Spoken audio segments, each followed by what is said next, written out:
Happy birthday to Coco. Here we are. It's Parallel Frequencies. It's Coco's birthday. Happy birthday, Coco. Got Thank the you. tiara Thank on. you. Got the goddess shirt on. Is that what that Yep. said? Goddess vibes only. Not the I'm a freak shirt. You don't have that one yet. Not That's yet. still new. Not yet. That's coming. That's coming. And the Freaks and goblins and goddess, they're all in the same energy for me. You can be a goblin or a goddess at any point in time. So freaks and goblins. Can you be both at the same time? Is that what you're saying? Why not? I think mythology supports that theory. I think there are plenty of goddesses that are also goblins. I can see that. I can see that. So what does a goblin get for their birthday? What did you that would be like the PJs and the slippers and the face masks and the staying at home, and that would be the goblin era. And then goddess would be the frilly dresses and the going all out. Okay. You need both. You can't have one without the other. That's my theory. I get that. I could see how that would be an issue. I think I've got what we could chip together and get you the best birthday present that I could find for you. But it's going to cost a little bit of money. Let me show you what I found.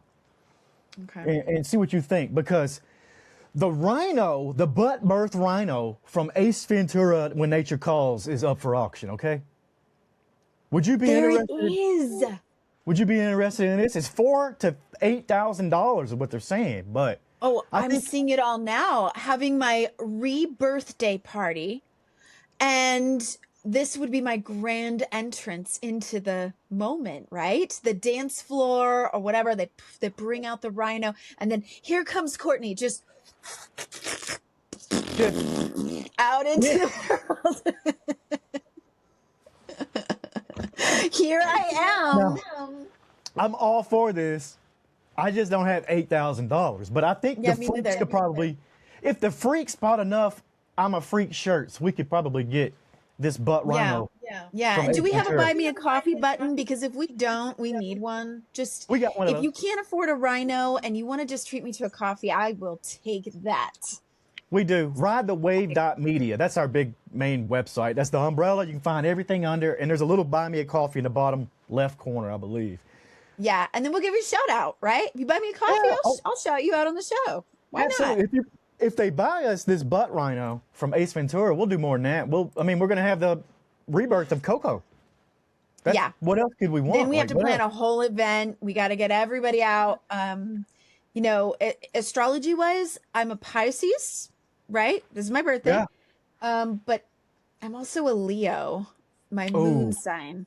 And so there's something about being a Leo that you just kind of want that attention. You want that. It's all about me a little bit. And I have not been in that space for that is not like me, but I'm starting to own it. That audacity, New Year's, right? My word for this year, audacity. I'm going to have the audacity to pretend like I deserve that kind of attention. So why not? You want to talk about the audacity. Today's show for Wistful Wednesday, these women had audacity. They were the epitome of audacity. They were the beginners of probably some of this audacity. And we're talking about the Golden Girls. I love this show. I think this is one of the greatest shows of all time. And if on paper, this show should not have worked. You got 4 old ladies in the house, and that's it. Yeah. You think about that. Like past the prime of what most people think of as, for lack of a better term, I'm just going to say sexually attractive. Yeah. But hey, Betty White, I'm going to tell you right now, Betty White was sexually attracted to the day she died, and she was, 99? So, right? Let's that woman can get it. Oh, yeah. You said it, not me, right there. You said it. I was going to say that, but you said that. So let's make sure. But in Hollywood and TV and what we know about it is most male executives making decisions on shows are going to be like, nobody's going to want to see these past their prime women. Yeah. And that's not true. That's what I'm saying. So for this to get greenlit on paper, somebody believed in this or somebody wasn't paying attention, because there's no way in the 80s and all that, you would have had people looked at on paper. 4 old ladies going to be living in a house, and that's about it. Nobody would have said yes to that. But You it know what we worked. call that premise now in today's day and age? And I've heard enough women say this that I can confidently say that it's a large population of women.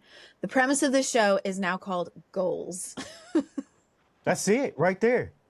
All of us I are like, loved it. when our husbands drop dead, or whatever happens to them, whatever happens to make us single again, we'll go, let's find our 3 besties and room up together. That sounds like the best idea for our golden years. I mean, they put 4 women over 50 at the center of a primetime network show in 1985. No The year I was husband. born, by the way. Oh yeah, there you go. Wow, look at that. I wonder if it came out today on your birthday. That'd be cool. We'll have to look into that. But they didn't have So husbands, cool. no men, no husbands anchoring the story, no aging gracefully subplot, no tragic backstory, pity parade. It was just them living, dating, arguing, eating cheesecake at 2 a.m. like philosophers in a nightgown. That's Goals. radical. This is a radical idea for the 80s, and this show still hits hard now because of that. Let's break down the characters. Dorothy, tall, dry, razor-sharp assassin of bad logic.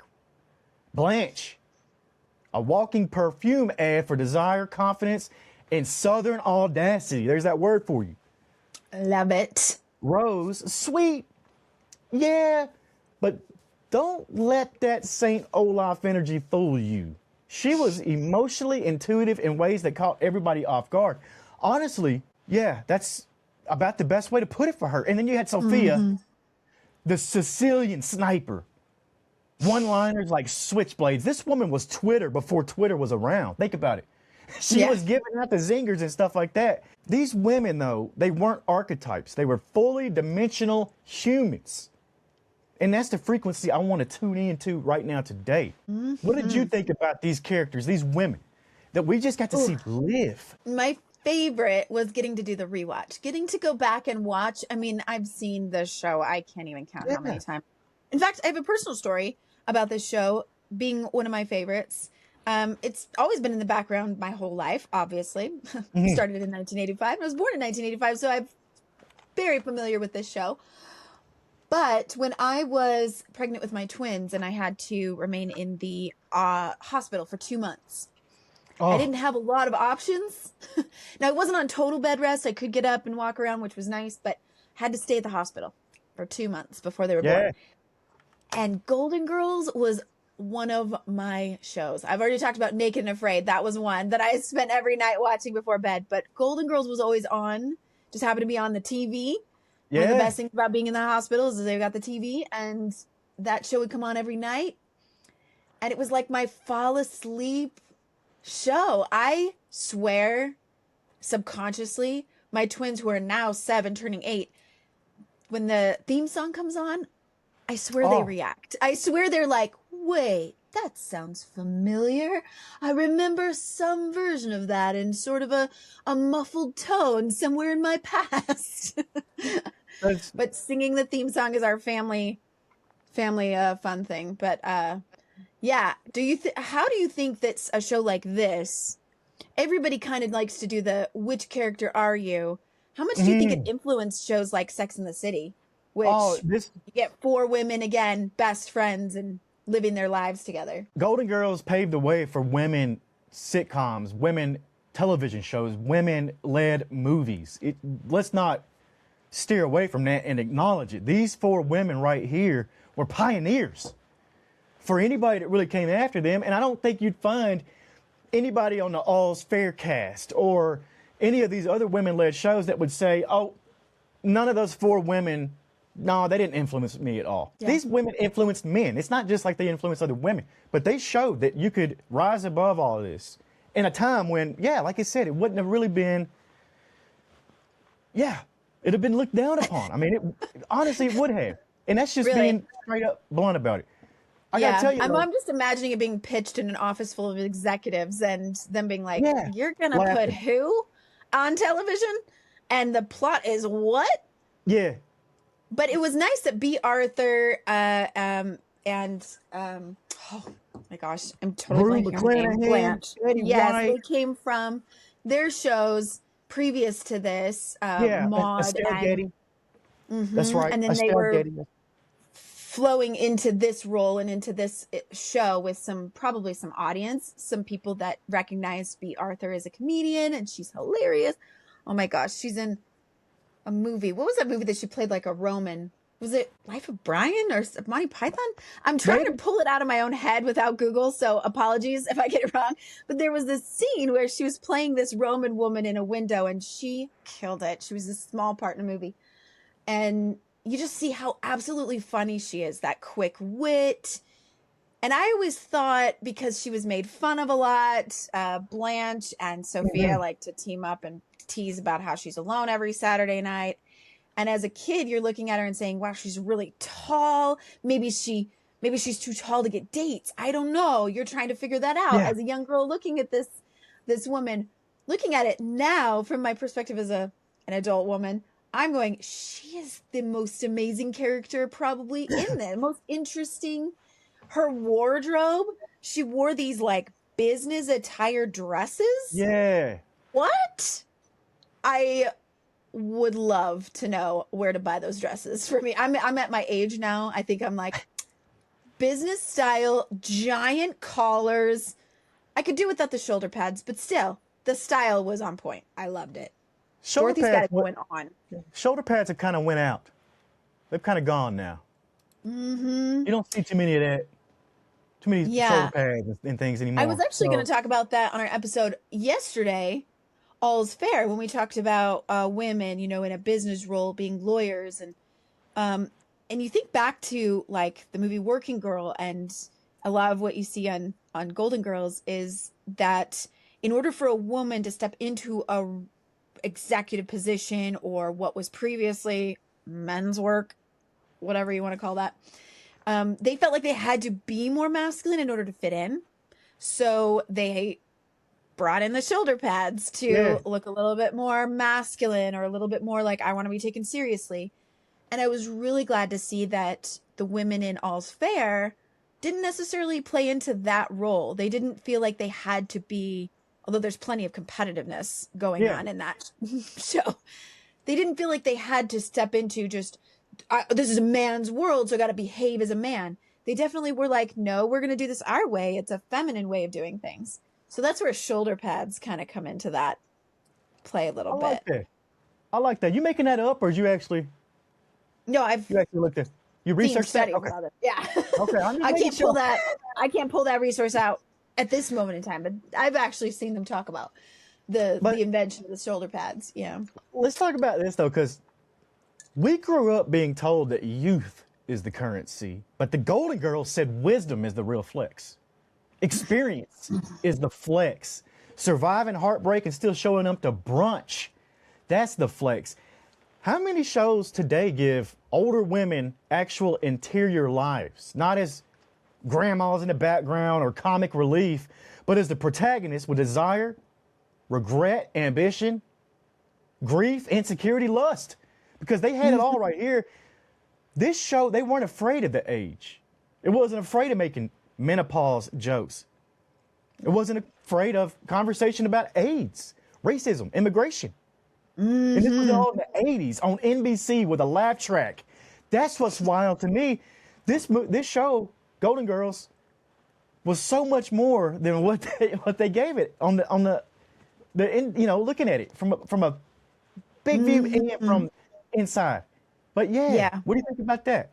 The main characters didn't necessarily have to know it all or be not racist or not prejudiced or not, we were learning these lessons along with them. I am recalling one episode where they were trying to find a lottery ticket in a jacket that had been donated to the homeless. And so they had to pretend they needed to stay in the shelter for the night, which, I mean, in reality, showing up right before the doors close and saying, oh, we need a bed, probably not realistic.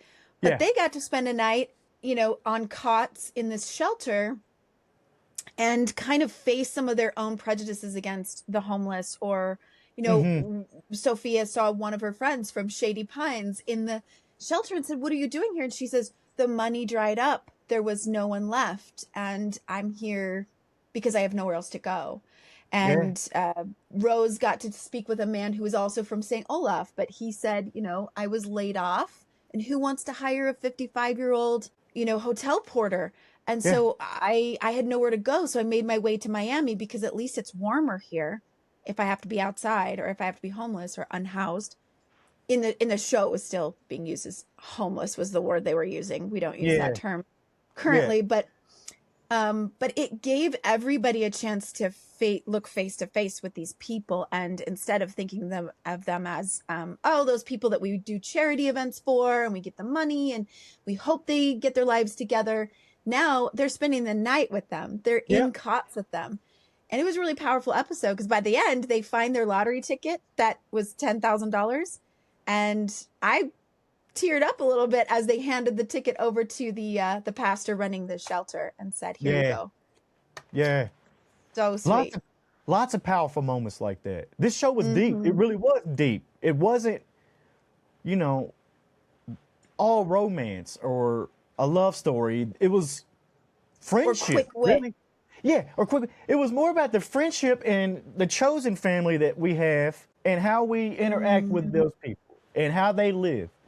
And they didn't always agree. That's the best part. They never, I don't know if they ever agreed, some of them, but Yeah, plenty of bickering and teasing and pointing out each other's flaws and keeping each other humble, I'm sure, especially in Blanche's case, where she believed herself to be younger and beautiful and more of everything. And then there were moments where they're like, "Hey," I love the moment when Dorothy tells her to look down on a mirror.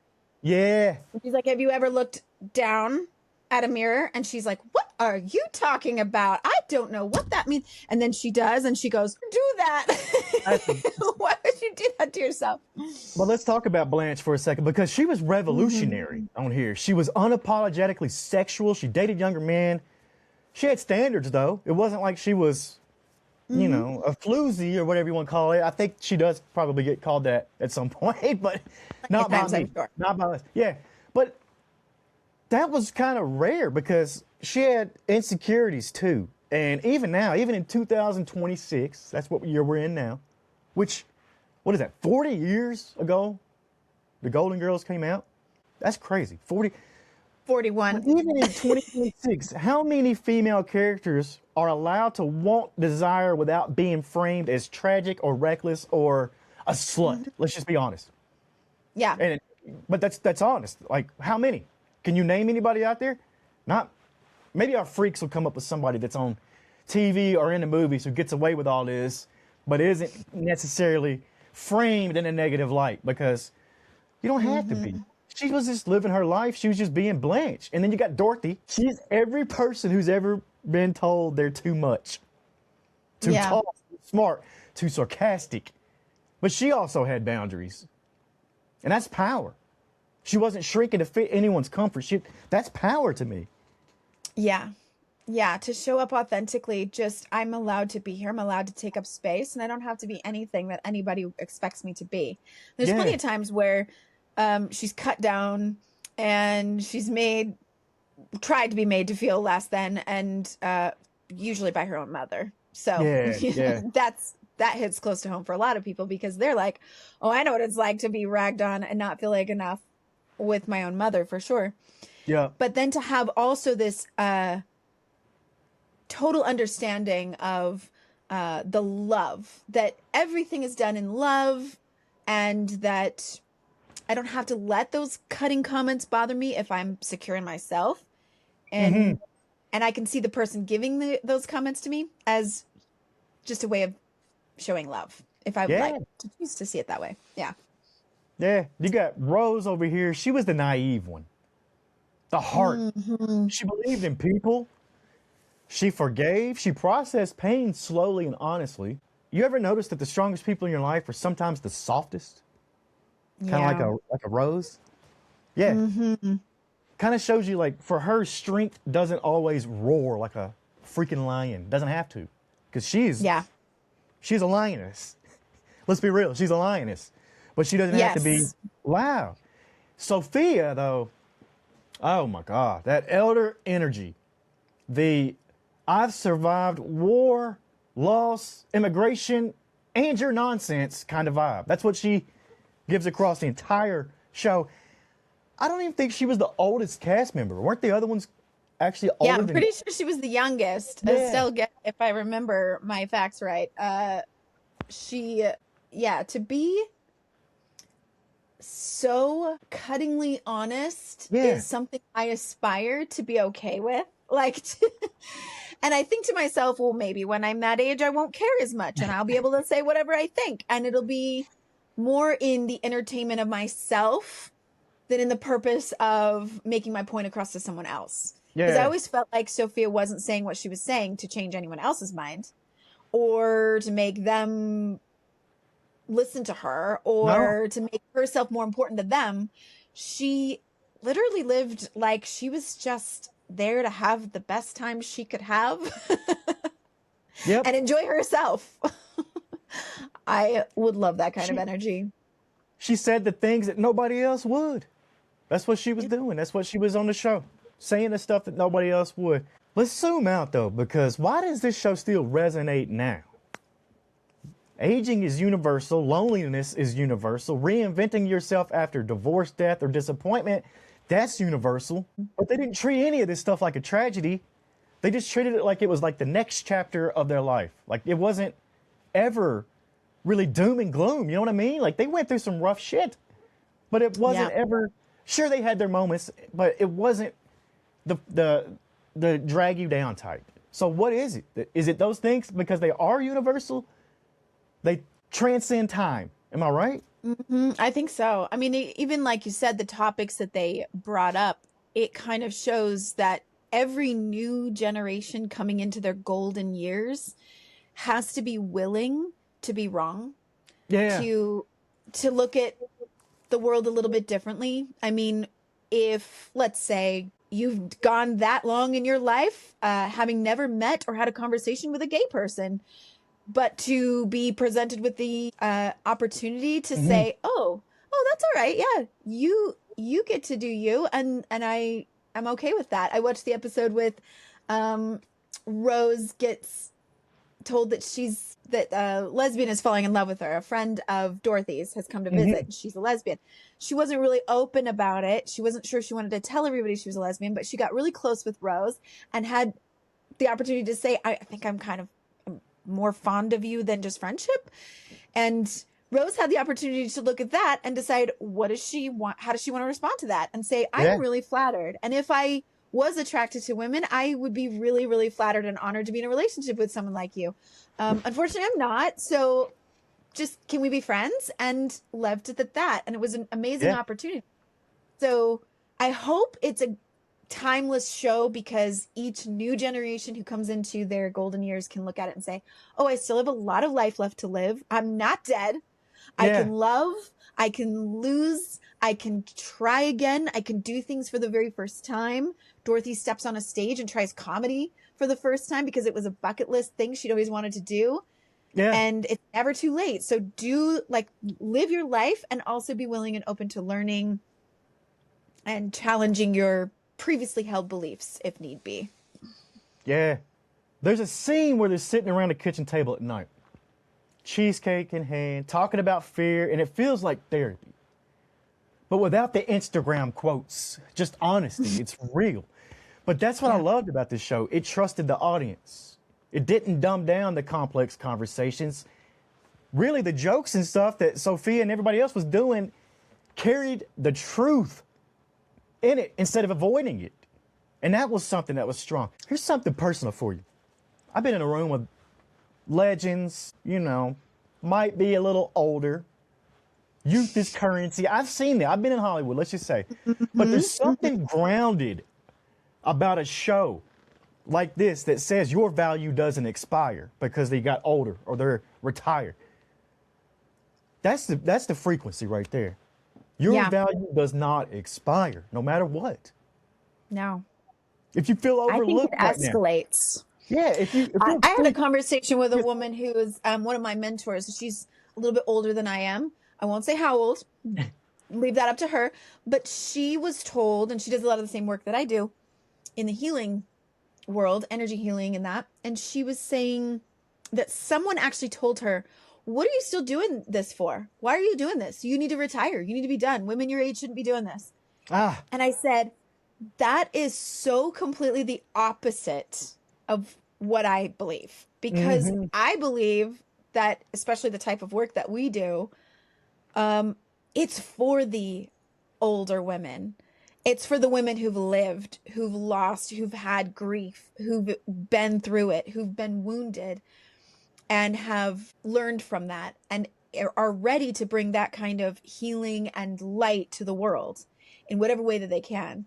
And at her age or my age, I know it's my birthday, so I'm kind of looking at my life, reflecting on what have I done? Where am I at now? Where am I headed? It is about that triple goddess archetype. You have the maiden. The maiden is useful and valuable in the ways that they are useful. You have the mother. And whether they're actually a mother or just in the stage of a mother, where they're nurturing and caring and getting things ready for themselves. And then you have the phase of the crone. And a lot of people like to devalue that because it's not a physically, I don't know, fertile age, let's say. Am I being diplomatic here? And you don't have to be. You don't have to be. Just be real. Be honest. Yeah. So what the executive types might call effable. Yeah, if there that you go. is a more, So you get that sort of feeling from the Golden Girls, and I do love the phrase that you said just earlier, the chosen family. Yeah. Because you'll notice in the show that there are a lot of scenes where they're sitting around that table, or they're sitting on that, what is it, like a bamboo couch, coral colored couch, the aesthetics being very 80s and Miami. It's just iconic. But they're sitting around together having meals and conversations as they're growing more and more each other's family. You don't see a whole lot of their families.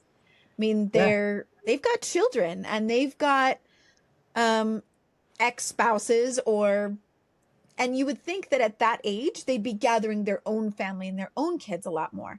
But maybe that's just not the case. Maybe they're spread out all over the country. They come in and out once in a while when they need a little something in their scene writing. They're like, we're going to have someone visit. We're going to have this happen. Or Blanche's daughter is having a baby. We're going to pop them in. So they kind of come in and out, but they aren't like a prevalent part of their lives. Each other, these Golden Girls, being roommates together and eating cheesecake at 2 a.m. in their kitchen, they are their chosen family. And how powerful it can be to go through all that they've been through in this show. They have Rose loses her job at one point. She doesn't know how she's going to make ends meet. Dorothy's ex-husband Stan is in and out being a jerk, and we love to hate him. So they're going through their shit, like you said, but they always have each other. They always come back together as their chosen family. So there's a lot to be said for that. Imagine if they rebooted this right now today, not as a gimmick, but as a real exploration of some women in their 60s navigating dating apps, healthcare, social media, and maybe even throw in some political chaos. Like, what would that be like?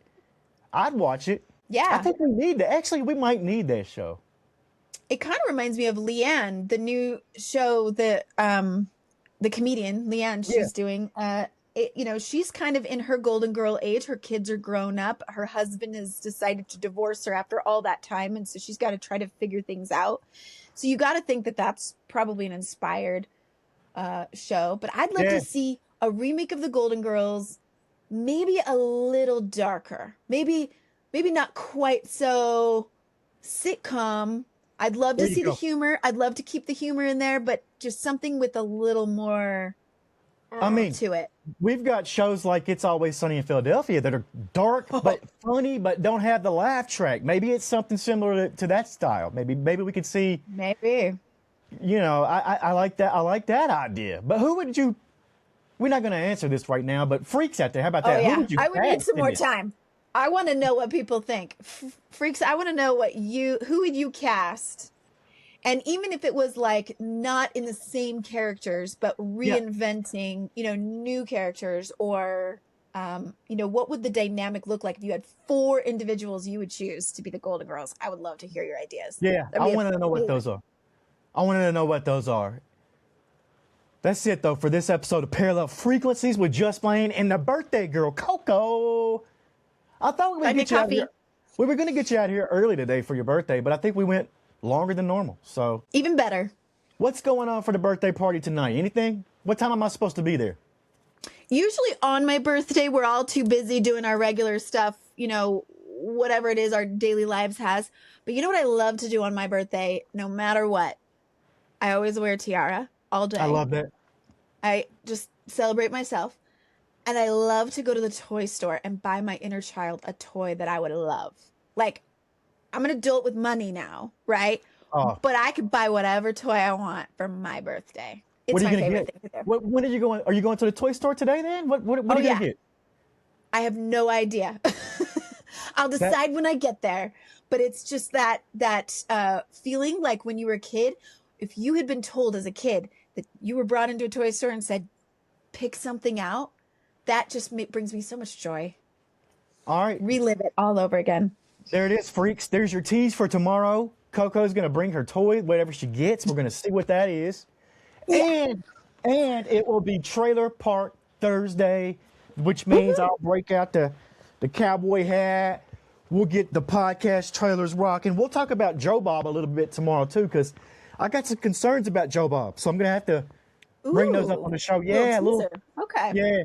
But until then, we'll see you next time. Parallel Frequencies with Just Blane and Coco. See you on the other side.